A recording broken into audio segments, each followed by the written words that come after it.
Good afternoon and welcome. Let's take a look at the big story we're tracking for you. In a few hours from now, Indian Prime Minister Narendra Modi will be meeting US President Joe Biden at the White House. The meeting will entail how India and the US can further enhance their bilateral relationship and jointly improve their strategic global partnership.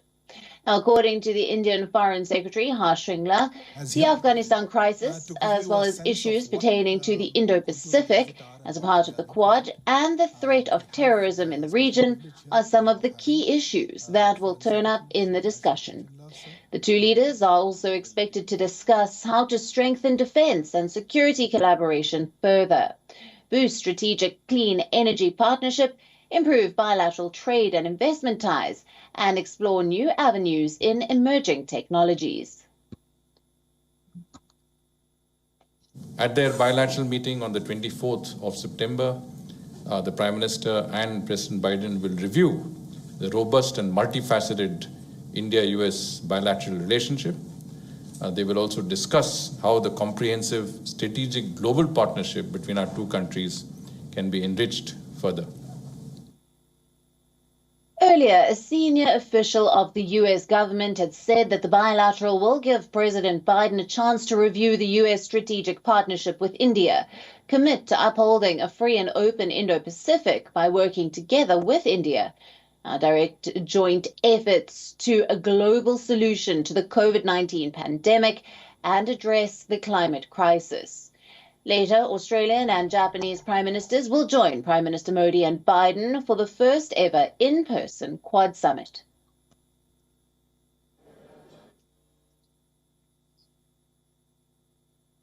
Now, for more on this, we are being joined by Leela Ponnappa, who is a former Deputy National Security Advisor. Thank you for being with us on this broadcast. Let's jump right in. The much-awaited Biden and Modi bilateral happens today.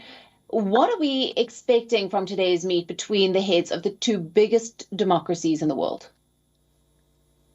Well, I think since this will be their first in-person meeting after Mr. Biden was elected president, they've met each other when Mr. Biden was vice president, I think it would give them an opportunity to place their respective concerns and interests on the table, see where there is commonality, try to work out a way going forward.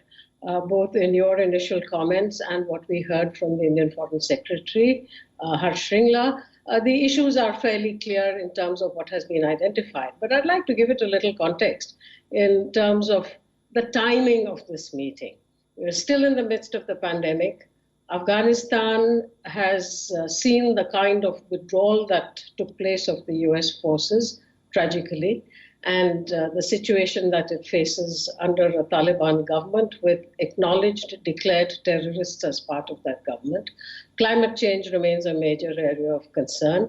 And I think the trade and economic issues are also vitally important, not just in terms of the bilateral India-US trade issues, but the need to revisit the installation of resilient supply chains, of course, all back-ending into the kind of threat that China is seen to pose, not just militarily or strategically, but also economically. So there will be discussions on that. Terrorism is, of course, a very major and perhaps the prime threat.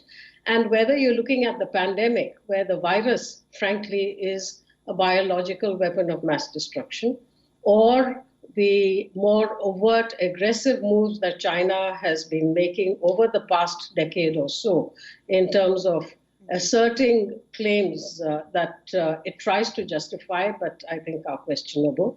I think that there will be a wide canvas that the two leaders will need to discuss, address, and possibly put in place measures for working together in dealing with them.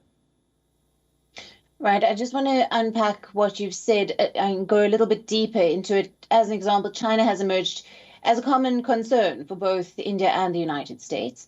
How do you see the governments of the two nations working together in order to face this challenge?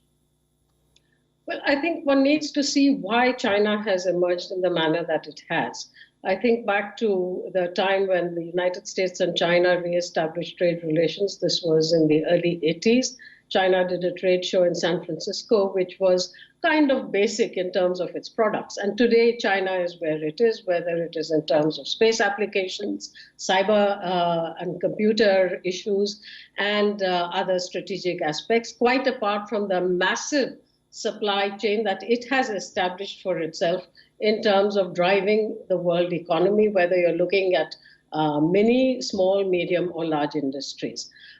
So I think the economic aspect in terms of strategic technologies, in terms of critical technologies, in terms of actually bringing substantive cooperation to the table, not just talking about it. If you look at several international conventions, say the Chemical Weapons Convention, or even nuclear aspects, the transfer of technology to other partners is a vital part of it. And it doesn't necessarily happen, especially if some of the partners are developing countries. I think this needs to be developed further.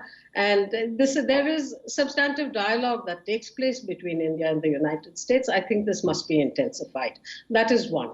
The other is getting clarity with regard to how the threat from China would be dealt with. And we will hear more about that at the Quad Summit. We currently now have to deal with the new security grouping that has been put together at the AUKUS.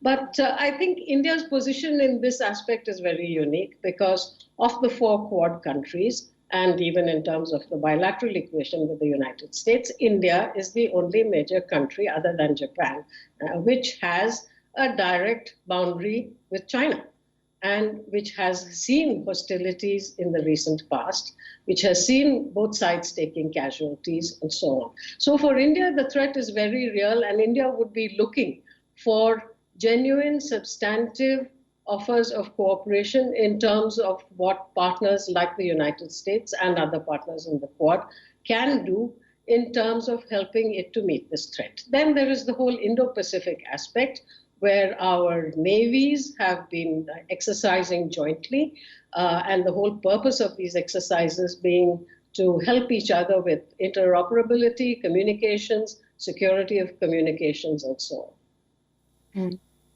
Right. Leela, another issue that you raised initially was the global crisis that is happening on India's doorstep in Afghanistan. What can we expect on that front when Biden and Modi meet? I think they're going to have to put their heads together on this, because I used the word tragically, and I said so because for 20 years, I do believe that America fought the wrong war, the wrong enemy, in the wrong theater.